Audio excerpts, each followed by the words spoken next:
बिस्मिल्लाहिर्रहमानिर्रहीम इय्याक नअबुदु व इय्याक नस्तईन। मेरे पाकिस्तानियों, जब तक ये मेरे अल्फाज आप तक पहुंचेंगे, मुझे एक नाजायज केस के अंदर बंद कर दिया होगा।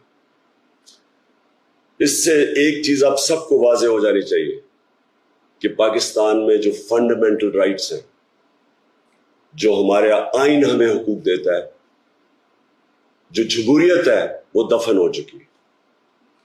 और हो सकता है कि इसके बाद मुझे मौका ना मिले आपसे मुखातिब होने का, इसलिए मैं 2-3 बातें आपसे करना चाहता हूं आज।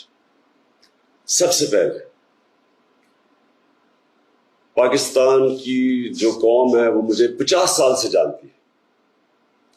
मैं पब्लिक में 50 साल से हूं।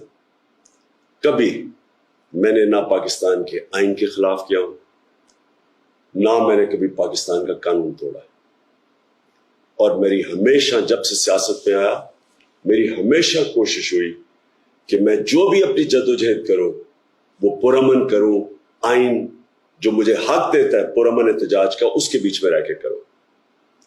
आज ये जो किया जा रहा है, ये इसलिए नहीं किया जा रहा कि मैंने कोई कानून तोड़ा है, ये सिर्फ इसलिए किया जा रहा है कि ये चाहते हैं कि मैं जो हकीकी आजादी की तहरीक है, इससे पीछे हटूं। और ये इसलिए किया जा रहा है कि ये करप्ट चोरों का टोला, इंपोर्टेड हुकूमत जो हमारे ऊपर मुसल्लत की गई है, ये चाहते हैं कि मैं उसको कबूल कर लूं। मैं आज आप सबसे अपील कर रहा हूं कि आपको अपने हकूक के लिए, अपनी हकीकी आजादी के लिए सबको निकलना पड़ेगा। कभी भी किसी कौम को प्लेट में आजादी नहीं पकड़ाई जाती। आजादी के लिए जद्दोजहद करनी पड़ती है, जहाद करनी पड़ती है, मेहनत करनी पड़ती है, और वही कौम फिर उसको अल्लाह तोहफा देता है आजादी का।